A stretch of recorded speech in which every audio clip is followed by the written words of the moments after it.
Good afternoon. My name is Melinda Herring, and I'm a non-resident senior fellow at the Atlantic Council's Eurasia Center and a senior advisor at Razum for Ukraine. We are so lucky today to be joined by Jen Stout, a freelance writer who has covered the war in Ukraine extensively. She's originally from Scotland, and this is her first time in the United States, so I'd like to offer her a very warm welcome to the Atlantic Council, Jen. Thank you very much. And if you haven't had a chance, I'm going to let you zoom in on this. This is called Night Train to Odesa, and the subtitle is Covering the Human Cost of Russia's War. And not only is Jen a fabulous writer, she's also a terrific photographer. So I really encourage you to check out this book, get on Amazon, get yourself a copy, or if you're here in Washington, we do have copies after this discussion. Jen, if you don't mind, I want to take maybe just 10 seconds and pause and remember the lives that were lost in Sumy and Kryvyi over the last couple of days. Yes.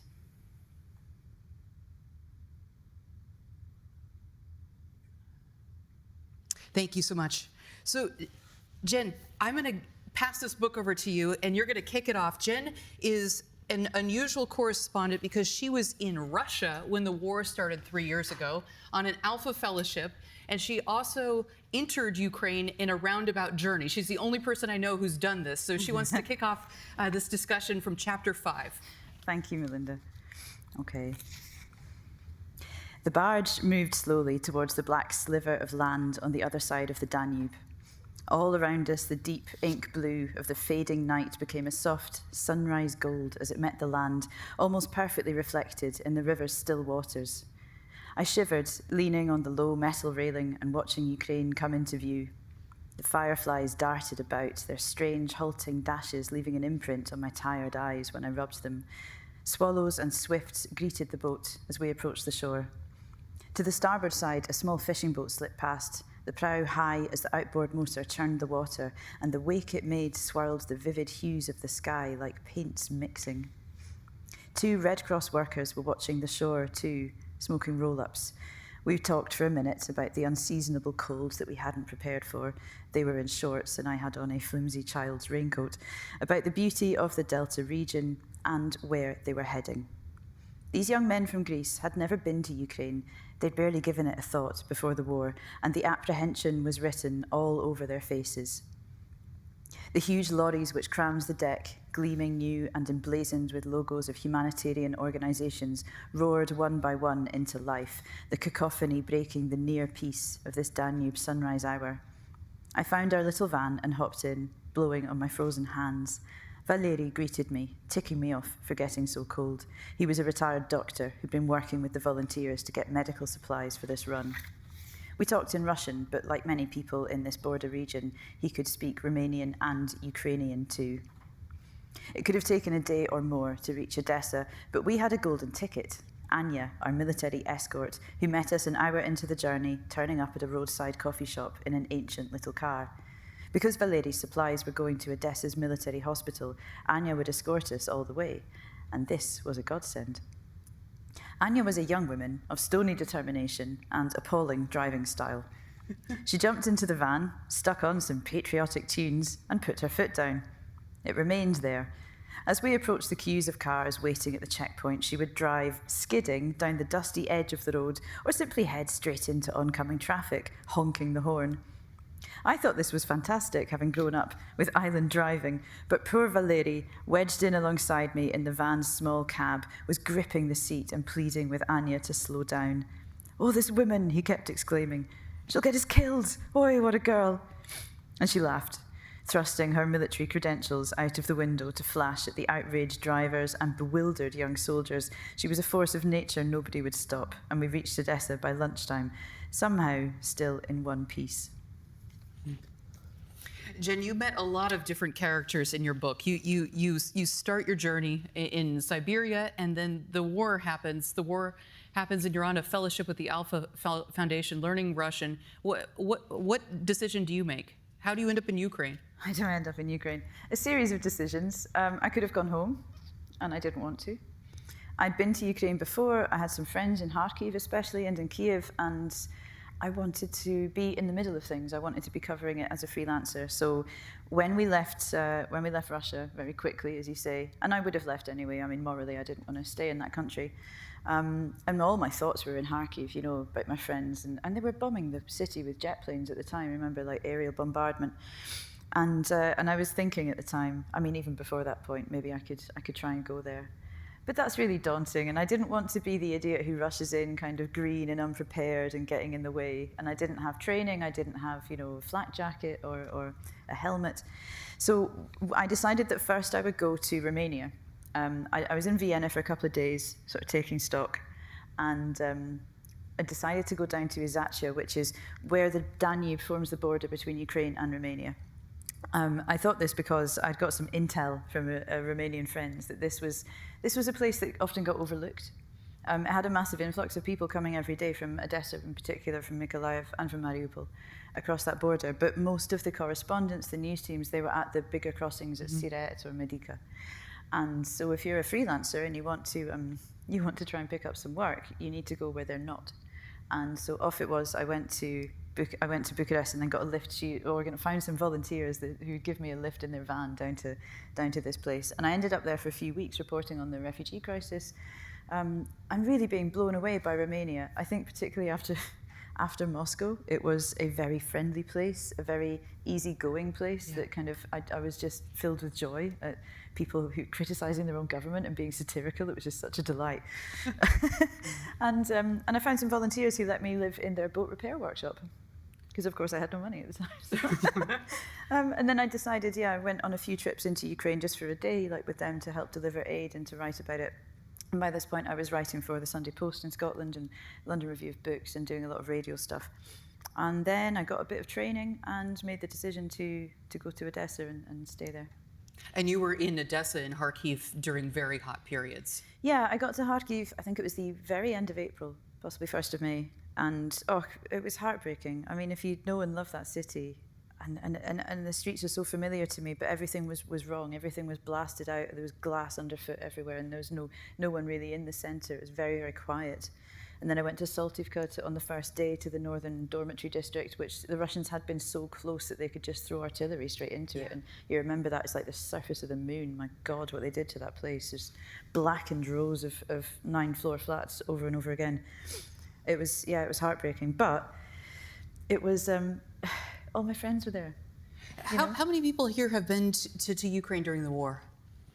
Okay, so you're an experienced crowd. How many of you guys have been to Kharkiv during the war? Okay, so you're in good hands here. Yeah. So I just got back from Kharkiv, and it was the first time since I'd been in 3 years. And I asked a volunteer that we both know, I said, what 3 words would you use to describe Kharkiv? What makes this place special? And she said, home, army, and culture. What words would you use, Jen? Ideas, flux, architecture. Architecture. So you talk a lot about a particular building in Kharkiv that's special to you. What building is it, and why did that building capture your imagination? That's Gosprom. It used to be called Gosprom in the Russian, and then Gosprom in Ukrainian. So Gosprom is an extraordinary building. It was, you'd stand there and you'd think that this thing was built in the 60s maybe. It's almost brutalist, it's constructivist, it's futuristic.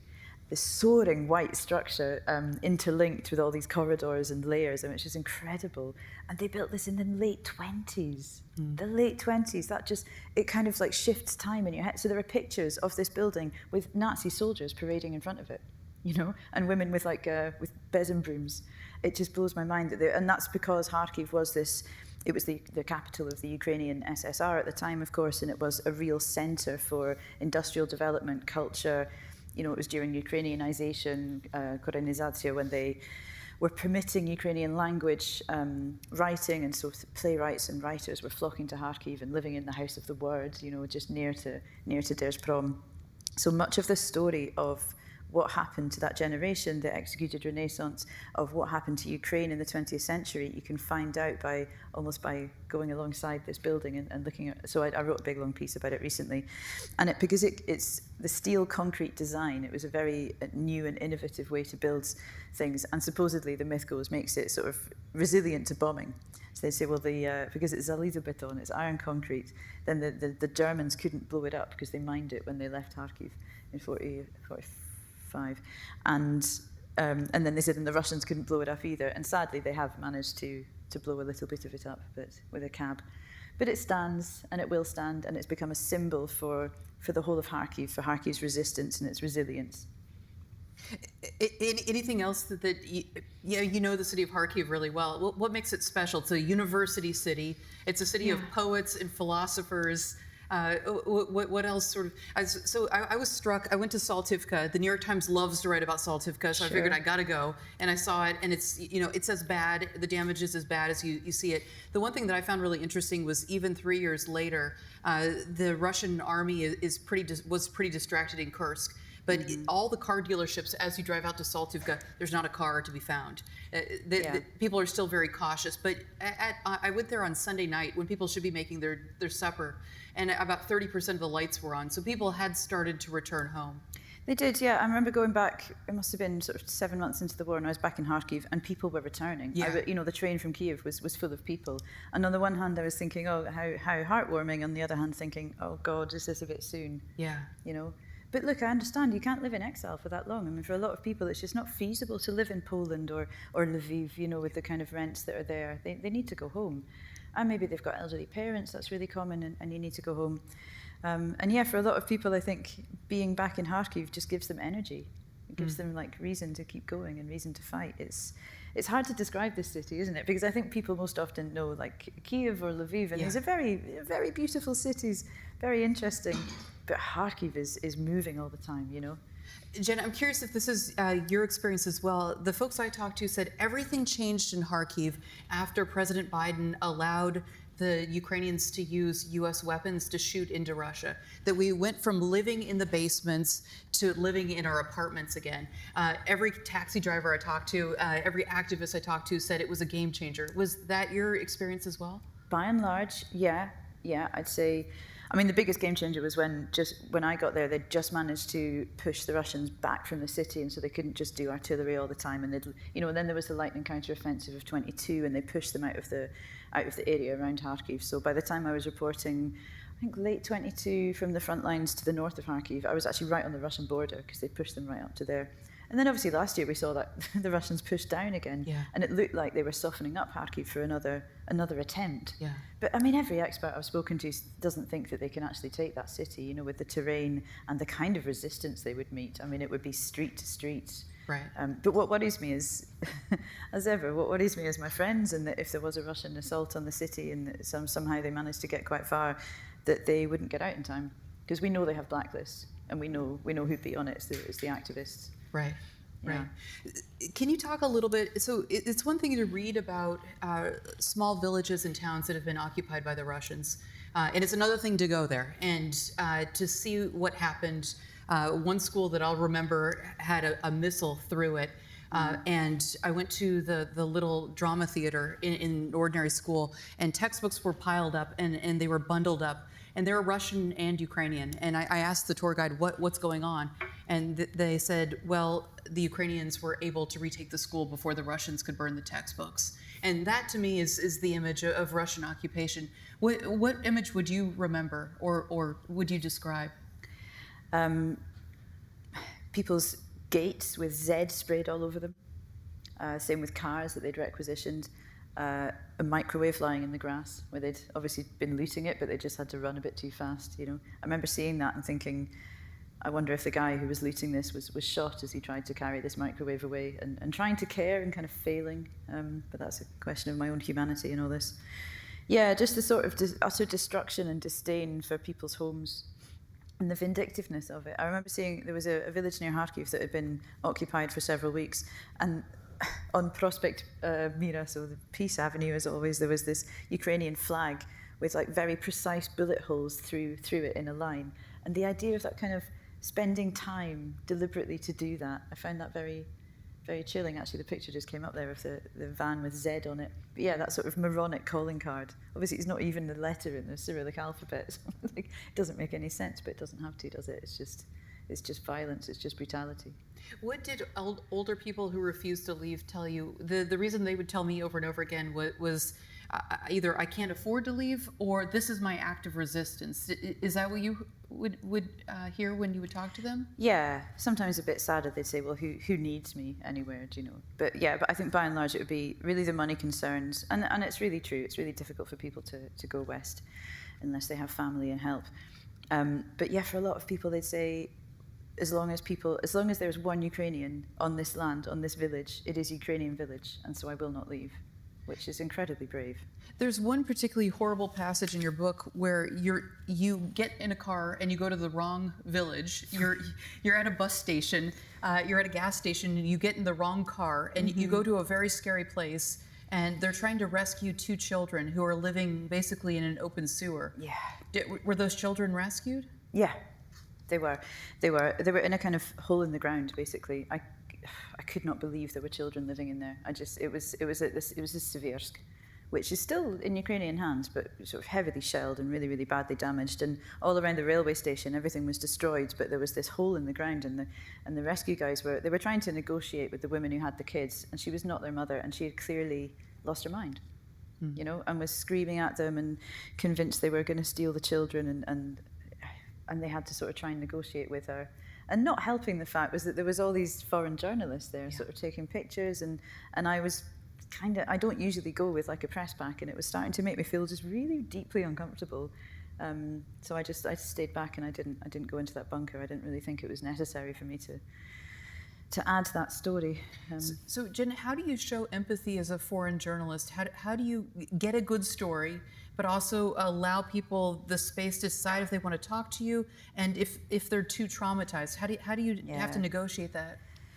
Yeah, it's a fine line. I think some of this is, I do think that you should have a lot of experience in journalism before you do any war reporting, because you're asking people to trust you on possibly the worst day of their lives, or when they're just absolutely terrified. And that village again, Vilhivka, near Kharkiv, you know, people were still there. They'd survived all that. They'd survived the shelling. They survived the occupation. But they were scared that the Russians would come back. Yeah. And so so I was trying to interview people about, there were some deportations from that village. The Russians tricked them into leaving, it turned out. And I was trying to get to the bottom of this and dig around. And people were saying, well, what good is it to me? If I give you my name, if I give you my words, you can't protect me, you know? And I'd say, absolutely, I can't. There's nothing I can do for you. I'm really, really sorry. And it's completely you have to be clear with people. It's their choice. It's absolutely their choice if they want to use their name, if they don't want me to speak to them at all. And I'm not very pushy, you know. And again, that's because I'm a freelancer. There's a real big benefit to choosing your own stories and stepping back when you want to, because I'm not really under a huge amount of pressure to file that day or to get that precise story. I can step back, I can think, I can talk to people a bit more. And obviously having like language skills really helps. Sure. But also, like, if you're writing for newspapers and for a Sunday newspaper, you do have that time to sit down with someone and interview them for a longer period. And often with that, there'd be a bit of a to and fro, right? Because people would often say to me, like, what the hell are you doing here? On your own, without a fixer, without a security team. And I'd explain, you know, that I'd been in Moscow, I'd be upfront about that, and I'd explain who I was. But I'd also tell them where I was from. And like wherever you are in the world, saying that you're from the smallest inhabited island in Scotland with like 52 people and 300 sheep, it's always going to be of interest to people, right? And then you're giving a bit and taking a bit, and it feels like less extractive. Right. Yeah. No, I love that detail. So you're from Shetland, right? Yeah, from Fair Isle, which is an island in between Shetland and Orkney. And your home location played a role in getting you a lift at one place. You use your Shetland connections, I think, in Romania or Ukraine to get in. I was sort of struck by that. And you have a passage in your book about how this place has how many sheep?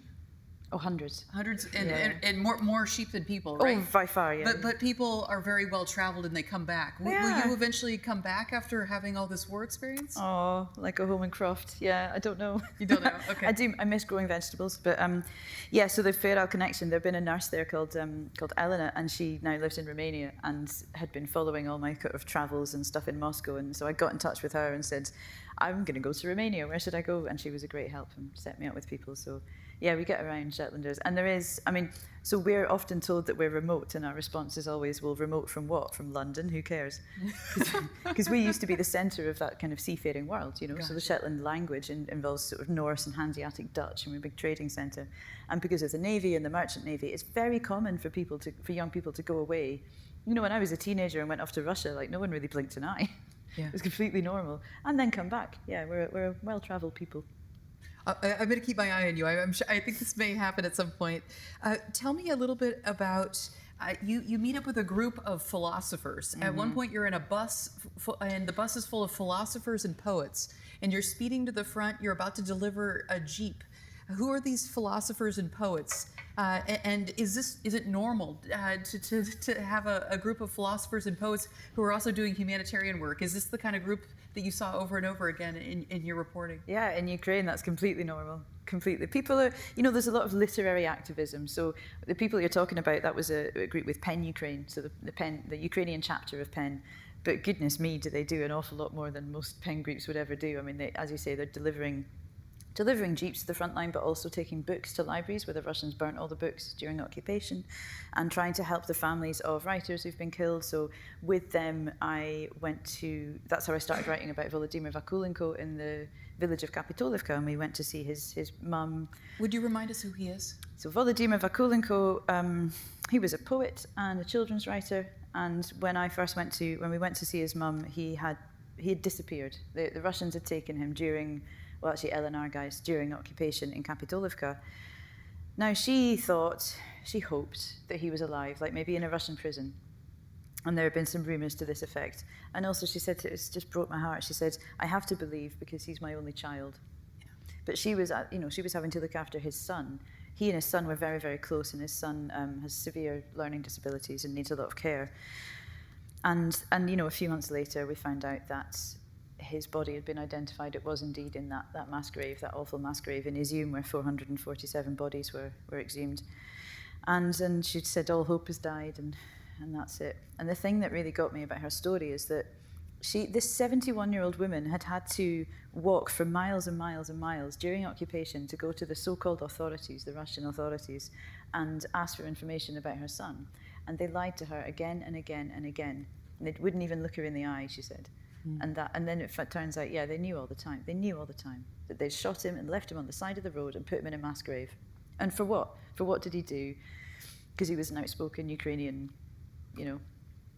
Tell the audience what he did with his diary during occupation. Yeah, well, so he knew that they would come for him when the Russians came into the village, apparently. So they bombed, and then the Russian troops came in, or LNR troops. And Volodymyr goes out and says, "Rashisti prishli." So the racists have come, which they don't like being called, obviously, and that kind of marks him out. So he kept a diary during the occupation, and it was very beautiful. It's very lyrical, as you'd imagine from a poet.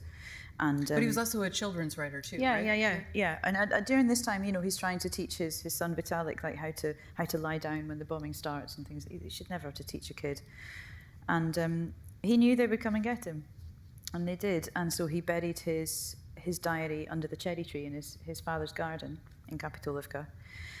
And later on, after he was killed and after the area was liberated, then Victoria Amelina, who was a friend of mine and a war crimes researcher and a novelist and poet, she went to meet with the father and dig up the diary. And she put it into the Kharkiv Literary Museum. It's now there. I've seen it. You can go and visit. And it's been published also posthumously. And then they killed her as well. With a missile strike on a pizza restaurant in Kramatorsk. Yeah. How do you stay? So, if you haven't noticed, Jen wears body armor a lot in this book. She wears a helmet, and she's in a lot of missile strikes in a lot of basements. You put yourself in danger many, many times, and you've seen a lot of really terrible images. How do you stay human, Jen?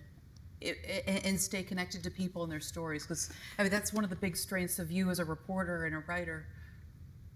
Well, apparently, I didn't realize this, but all the way through the book is just tons of nature. Yeah. And I think that was such a big thing. So when I would feel quite overwhelmed with things. Ukraine's so beautiful and there's so much nature. Like even in cities, they're really, really green. So in Kharkiv, there's a favourite part of the Kharkiv River that I would go down to. It's very steep banks, and it was like going into another world, you know. With like, and it was May, so there was like the seeds floating through the air and someone fishing, and there were swifts and swallows, like I described, you know, flying around. And I just, you know, you could almost hear the air raid sirens, and you could just forget about the war for a minute. And there was a lot of that, I think, was finding so much solace in all that beauty that persists regardless of what's happening around it. Also hanging out with kids and like dogs. Did you adopt any animals? No, don't. I wish I could. You tried a couple of times. I couldn't even try, but I did befriend a dog, and then I had to leave him. It was during a few hours. I was actually with the Pen Ukraine guys in Bohoroditchna, which is the most devastated place I've really seen.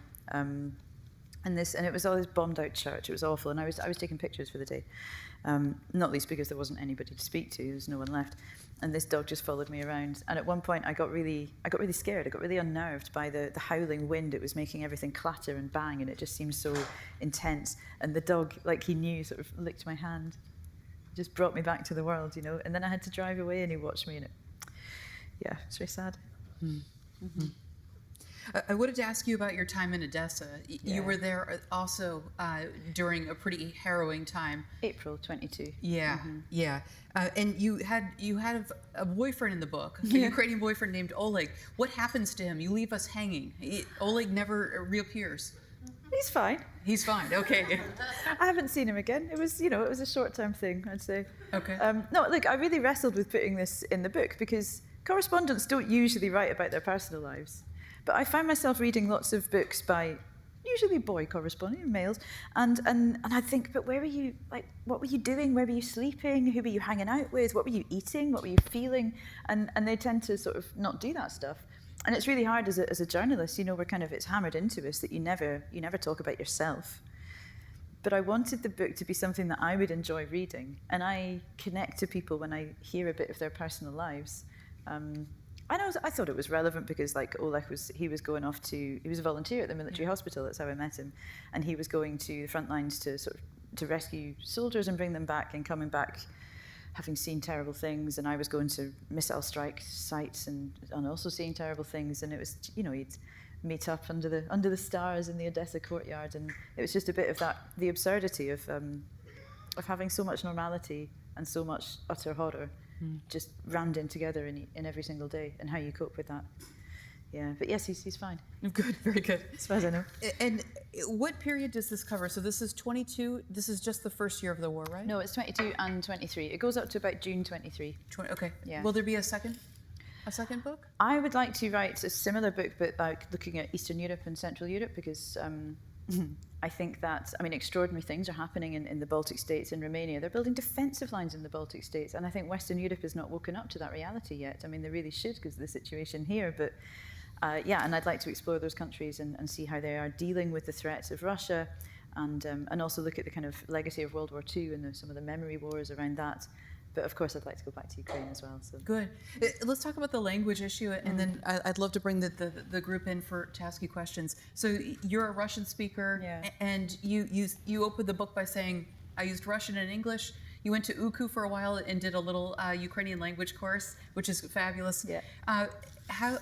How was the issue perceived when you apologized for speaking Russian? Did people care, or were they accepting that you were a foreigner and you were just trying to communicate? They would accept I was a foreigner. Yeah, sure. I wouldn't even try and speak Russian in, for instance, Lviv. It would be pretty offensive and go down pretty badly, and that's fair enough. With people who are older and in the east of Ukraine or the south, then they might well speak Russian with me, but I wouldn't expect anybody to. Like, I understand why they don't want to. And I can understand some Ukrainian. When I try and speak it, it comes out apparently like a sort of garbled surgic. So, yeah, it would be useful if I could become fluent in Ukrainian very quickly. The last question, I noticed you did a lot of driving. Yeah. Yeah. I don't think I want to get behind the wheel of a car with you. You got your girlfriend Natalia, I think, gave you a Mitsubishi a couple of times. Ivana, yeah. Yeah, Ivana. Could you say anything about the nature of friendship in war or the nature of friendship in Ukraine?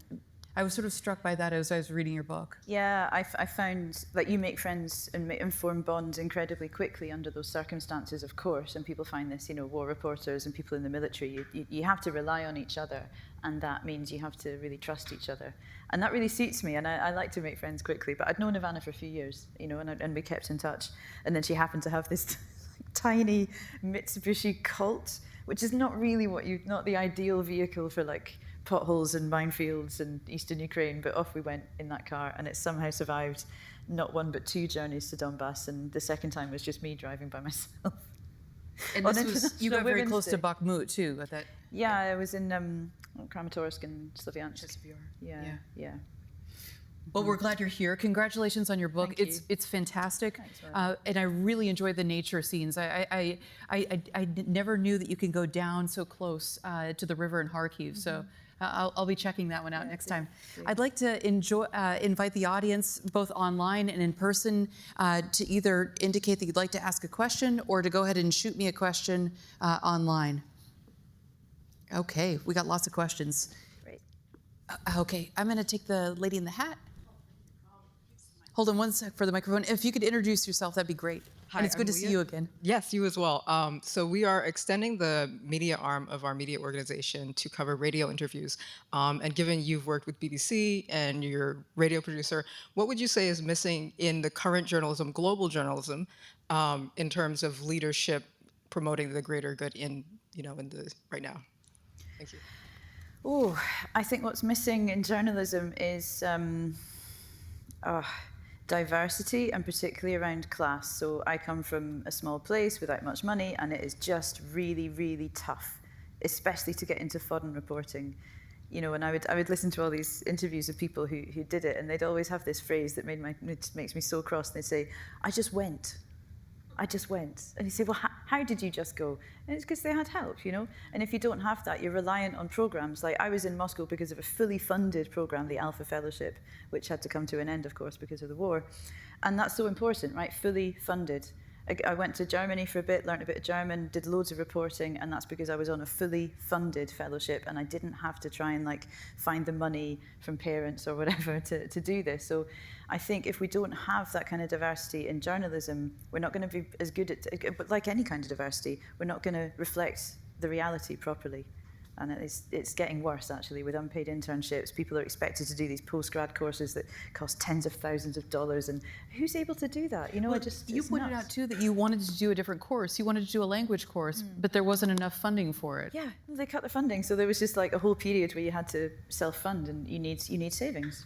The Atlantic Council pays its interns, just so you know, okay? Great. We're good. One other question here.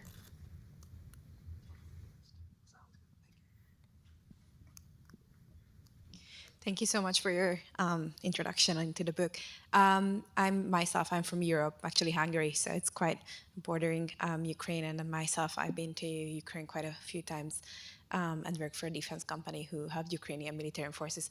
I was just really interested in your take on how the civilians interacted with the military forces and how was the cooperation on ground between them and how did they seek support or obliged with their comments on how to protect the people themselves, and what do you see happening in NATO's eastern flank? So I think that Eastern European Baltic states have a better awareness of what does it mean to have a full society civilian understanding of the Russian threat, but it's not quite present in Western Europe yet.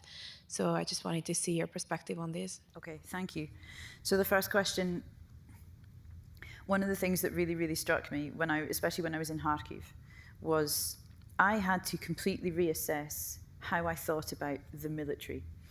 And that I'd grown up in absolute peace and stability, which I took for granted and didn't think about how that had come about. And it was very easy for me to be anti-war, I'd protested about the Iraq war. That was a big thing for my generation.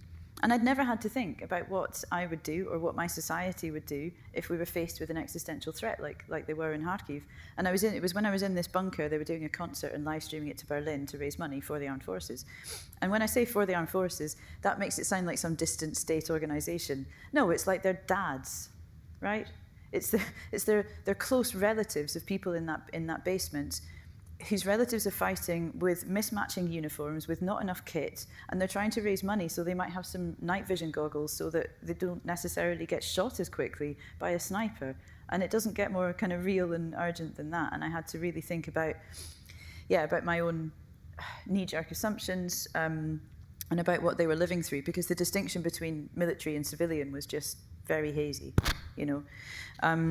However, you know, the other extreme of that would be the concerns over mobilization, how they're mobilizing people, grabbing them off the streets, like for sure that is happening, and there's corruption involved in that, and it's a really difficult conversation. So that creates a lot of anger among civilian population in Ukraine right now. In terms of the eastern flank, I agree. They get it. You know, we need to listen to Finland, to Estonia, to Romania. The part of Romania that I was in, there's a big NATO base down there, and everyone that I spoke to was very pleased about that. You know, they're glad that there's that protection, and I think that how many times have we heard, you know, that this is a wake-up call for Europe, and Europe has just pressed the snooze button. And I really had some hopes about this, about Starmer leading this coalition, you know, and even if we call it coalition of the willing, my God.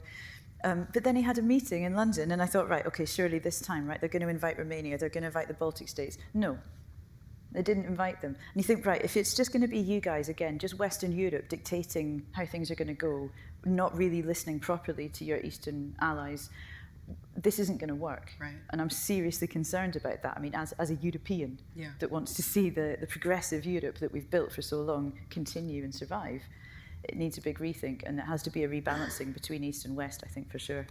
Okay, I've got a bunch of questions for you from our online viewers. Okay, so how do you handle encounters with Russian troops or proxies if you've had them? And that's from Mason Scott. How do you get accurate information from the occupied territories? And what's a misconception about the war in Ukraine that you wish more people understood? These are all great questions. They are great questions, thank you. Russian troops, I studiously avoid them. I'm not allowed to report on the Russian side. I mean, it's very, very difficult to do that. So the closest I would get is when I'm doing frontline stuff, and usually still pretty far away from them, thank God, although not when they send drones over your head, which is unpleasant. But yeah, I think that would be an utterly different kind of war reporting. The thing about covering a war in Ukraine, which maybe is different to a lot of other situations, I wouldn't know, it's the only one I've covered, is that everybody wants you to be there, you know? Like they really do. The soldiers want you to be there. They want to help you do your reporting, by and large. The authorities, by and large, want you to be there. And that, you know, the threat comes from the sky. The threat is almost impersonal. Occupied territory info, I rely on other journalists, you know, who have a lot of connections in the area. I mean, Jade McGlynn does great stuff on this. She's been on the Telegraph podcast, trying to get this information out. I think you need to be quite embedded in those networks online and talking to people on Telegram and so on in some way that makes it safe for them. But there's a huge amount going on, like with partisan resistance and civic resistance in the occupied territories. Misconceptions. I think the biggest misconception that people have about Ukraine is that, and people think this here and they think it in Europe, that it's this grim, grey, post-Soviet industrial place. And it is so beautiful. And that's what I wanted to put in the book. I really wanted to kick at that stereotype, particularly the stereotypes about Donbass, because Donbass is an amazing place. And, you know, the forests and the mountains and the chalk hills and the Terikoni, all of this, I absolutely love it. So my friend said to me when he was proofreading the book that he'd never known anyone to romanticize places as much as I do, and I think that's fine. You also fell in love with the food, too. There's lots of passages about the food. Yeah. It's important. Yeah, that's wonderful. Yeah. Okay. Did I see any more hands in the audience? No? Okay. I got some more great questions. Olha wants to know what surprised you the most about the Ukrainian people's response to the invasion. Anya wants to know, how do you balance the need to tell powerful stories with the risk of revealing sensitive military or civilian information that could endanger lives? Mm-hmm. And this is the philosophical one you're going to love from Sophia Caldwell. How has covering war changed your perspective on life and humanity? Great, thank you. Life and humanity. What was I surprised by? The sheer scale of the civic networks I don't know if they could have resisted the invasion without those networks that have been built up since, before 2014, of course. Of getting supplies to the front line, of people joining the army, volunteering, and helping refugees, and just, like so much in Ukraine is run by those women largely as well. And it's staggering. I remember talking to my friend Ivana at one point, and she said something in the way that people say things that can just completely throw you off guard. I said, do you not get annoyed when your life is so derailed for years and years? You're not getting to work on the projects that you should be working in theatre, and instead you're just trying fundraising, trying to get money for the armed forces, trying to do this and that. And I said, do you not think, like, where's the state? And she turned to me straight, quick as a flash, and said, well, we are the state. And I was like, wow, that kind of attitude, like, maybe we could do with a bit of that in the UK, because, and maybe I'll come on to this about how it changes your perspective, but we take a lot for granted, and we expect the state to do an awful lot. And we should, I like a state, but there's a kind of agency in Ukraine that I find really, really inspiring. Yeah. The need to tell stories versus protect military info. So there are very strict and clear rules for reporters in Ukraine. You could call it censorship. I think it's understandable that in wartime you have censorship of the media. It always happens. And, they make sense. So if there's been a strike, you cannot report the location of that strike until the Ukrainians have announced it, because it helps Russia to correct their fire. Reasonable rule, I think. You're in Odesa in one section of the book, and you're already at the site before it's been publicly announced. How did you figure out where it was? I followed the big plume of smoke. Oh, okay. There you go. And also there's like... You were using Telegram too, right? There's Telegram channels where journalists would talk to each other, local journalists that I was in contact with, But, I wasn't going to tweet about it. Sure. Of where it was until they'd announced it. When it comes to sort of frontline reporting, access is more difficult, for sure. It depends where you are. It depends how bad the drone threat is. I mean, it's a burden for them to have to look after you and make sure that you don't get killed. But it's also beneficial for them for you to be doing your reporting. So it's a balance, and a lot of it's about relationships with certain brigades and press officers. By and large, I've found them to be pretty helpful for foreign journalists. Yeah. Perspective. I mean, you don't want to be that person that goes away and comes back and says, "Oh, we have it so good here. We're so lucky." But I kind of am that person, I think it's so many little things about how I grew up and where I grew up that I just couldn't believe that we'd managed to have this kind of stability and peace for so long, and I just became a little bit obsessed with trying to remind people just how fragile it is, just how really, really fragile. Things can fall apart. Wars can start. And we should be aware of that, and we should be aware of how difficult it was to achieve all this in the first place. So I've become a little bit evangelical about that. And as I said, that story with Ivana, how we see our role in society and what we can achieve, together and personally, rather than saying, well, I'll just wait until, why hasn't the council done it, or why haven't this person done it? But take things into your own hands a bit more. I've certainly thought about that a lot more. Yeah. I'd like to invite you to ask your question if you're here in person. Shelby? Hi, I'm Shelby with the Atlantic Council's Eurasia Center. Thank you both so much. You said that you have followed the smoke when you've seen after an attack, and we know that Russia has a history and pattern of doing double tap strikes. Have you factored that into your reporting? Yes. Sometimes triple tap. Yeah, it's a horrifying tactic to kill emergency workers and journalists, I suppose, who might be there. There's times when I haven't gone straight to the scene of something because I was concerned about a double tap. Luckily, in all those cases, I was wrong and there wasn't one. But it's just another of the completely unpredictable things. As I said, there is this kind of impersonal threat from the sky that you just have to work into your everyday life and your risk assessment, right? Your daily risk assessment, which you see with people deciding whether or not to go to the basement, for instance. I don't like being underground. I particularly don't like being threat of being buried alive. So I tend not to go to basements unless they're like a proper bomb shelter. And you hear a lot of people saying that, I'll take my chances. So you have to work this risk assessment into every little bit of your life, I suppose, and not get too blasé. Because you can, of course. Like if you're covering this stuff all the time, you just think, well, never mind. I'm sure there won't be a double tap, and then maybe there is. A lot of it's just luck. Here we go.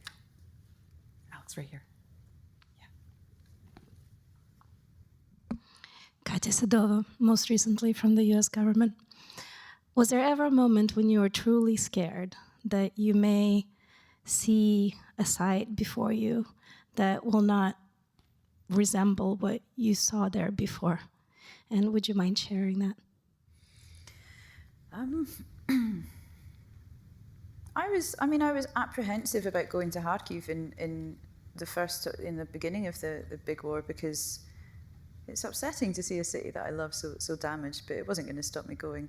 I obviously, like any human being, I don't relish seeing dead bodies. But there's a lot of really interesting research being done now into trauma and what really messes people up. And there's this notion of moral injury, which it's not necessarily the big bang, or the car crash. It's when you see something that is so at odds with how your moral conception of how the world should be. So kids living in a hole in the ground, or a body that no one's moved, that looks like some old granddad, like in his jogging pants. Why haven't they moved him? Is the body mined? Was he left there as an example? All these things that you can't know. Those are the things I find that will stick in my head, because I didn't have answers for them. I couldn't do anything about them. And I felt kind of guilty as well. Thank you for that honest answer. Okay. Thanks, Katya. Vlad has a question. Thanks. Vlad Lashkavan. Maybe not a question, if possible, comment. Sure. I'm from Odesa, so thanks for a book. Now I have another book to give as a gift to my American friends, at least. And many people who you mentioned, like Vladimir Yermolenko, Tatiana Yagarkova, Kristina Berdinsky, are good friends, and unfortunately I didn't know Victoria Amelina. Few comments. The first is I'm working at IMF board, and every 3 months I speak on Ukraine. And IMF is more about figures, big names, but I use the stories, when I say on the board. And one of the story is going about my mama, and actually my parents-in-law, who I helped to evacuate in March 2022 from Odesa. And since then, I tell the story how every time when I come to Odesa, and I tell the story to my board colleagues, what is going on in Ukraine. From people from Kharkiv, I say about Kharkiv, from Dnipro, just recently. Thanks for this book. And I think those stories are very important, because they make the war not only the news, but the human. And unfortunately, it's a lot of the human loss. Yeah. But there was a question on the next steps, or what is the next, to you. And you mentioned about Central Europe. I think the war is not finished yet. And this war is not only physical, now military in Ukraine, but also, it will be a war for Ukrainian talents after that. So there are millions of people now who are in Europe.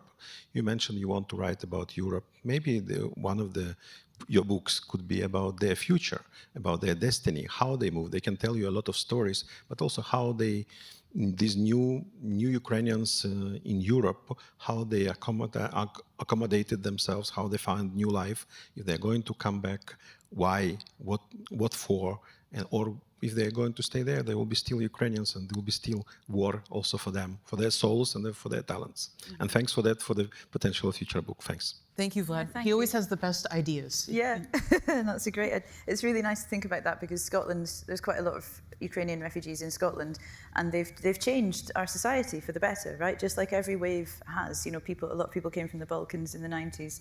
A lot of people came from running from Pinochet previously, that were helped to come to Scotland by the trade union movement when we had one. And that has made our country better, and so have the Ukrainians. There's loads of choirs, for instance, and lots of food.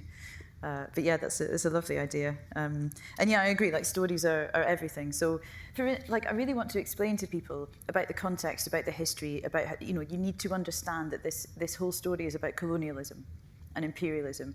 But if I go on some tangents where I sort of start listing historical things, I've lost people. because even I can't read that stuff, right? I just switch off. So I can tell them a story of, the street names in Lviv and how they've all changed to reflect the empire that ruled Lviv at different points. And also I can explain perhaps the complete misconception, someone asked about misconceptions, the idea that people in Odessa are more pro-Russian is nonsense, they're not. But like lots of older people have nostalgia for the Soviet Union. Lots of older people still wanted to believe in the idea of bratski narod, of brotherly people and friendship of the peoples, because it was a nice idea, because they grew up with it. And that doesn't make them pro-Russian, but I can explain that kind of complicated sociological nuance by telling you the story of being at a birthday party in Odessa, where people were talking and crying and arguing about the war, and about this one woman who was tying herself in knots, trying to explain her position, because she hates that they're cheering the sinking of the Moskva because they were and she nearly says our boys, So all of these complicated sort of historical, contextual things should be explained through people and places and anecdotes, and you need to be just going with the flow and kind of talking to everyone to pick those up, I suppose. That's a great answer. Viola. Viola, and then this gentleman here. Thank you. Thank you very much for the book and for the conversation. My name's Viola Ginger with Just Security. I wanted to ask two questions, if I may.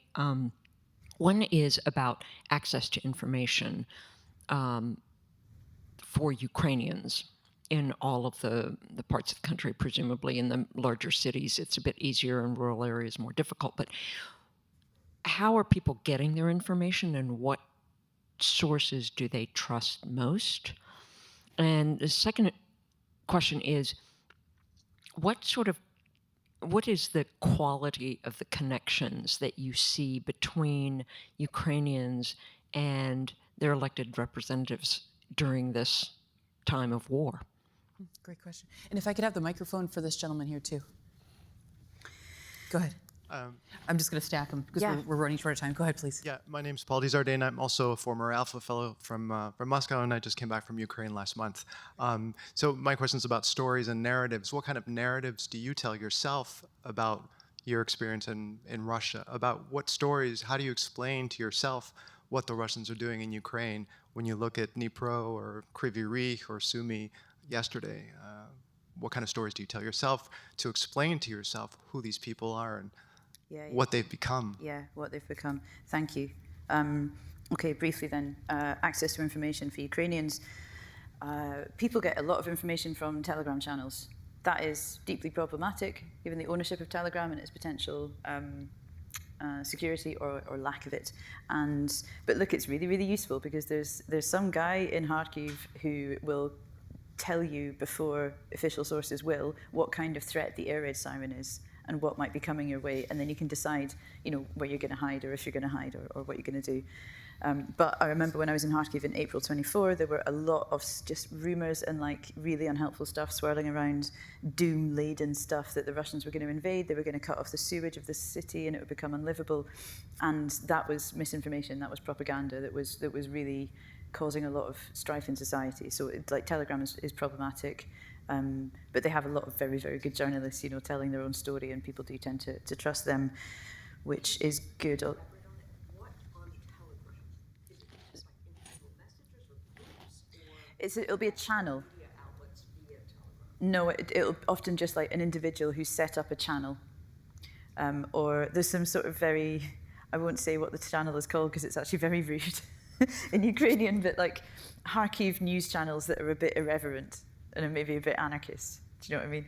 And they're often a really good place to get information. And the quality of connections between Ukrainians and their representatives.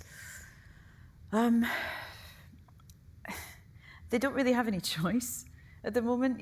They understand that there can't be elections, and there is still a remarkable amount of support for Zelensky, given how far he is into his term and everything that's happened. It was funny, I heard a lot of Ukrainian friends saying that after the Oval Office spectacle, they were saying, and not really joking, but that was the first time they really respected Zelensky.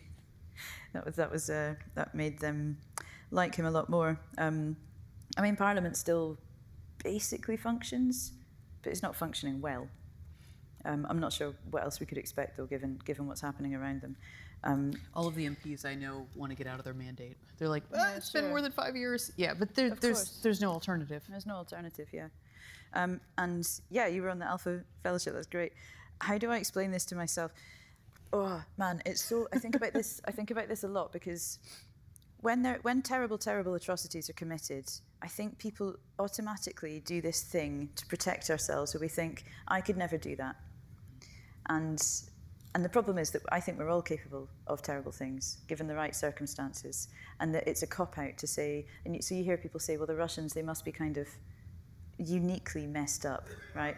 Genetically deformed. I would hear people saying this, sort of neludi, and I don't believe in that. I think everyone's capable of things like Bucha, sadly, and that's why we have to guard against it in our societies all the time. I think Russian society has degraded, has slipped into something absolutely terrifying. And the awful thing is that, you know, they talk about fascism so much in Russia, but really it just means that word was used to mean anyone who's against us. Yeah. You know, partisans in Ukraine, partisans in Belarus, they're all fascists. Baltic states people are all fascists. But they don't actually learn, as far as I can understand, what it means. They don't learn what Nazism was. And so a lot of people in Russia cannot see that what they're cheerleading now, what they're saying, is itself fascist. And that, I mean, you cannot imagine a bigger tragedy, a bigger irony than what's happening there. But I mean, there were Russians that I tried to keep in touch with. You know, a lot of my friends left from Russia.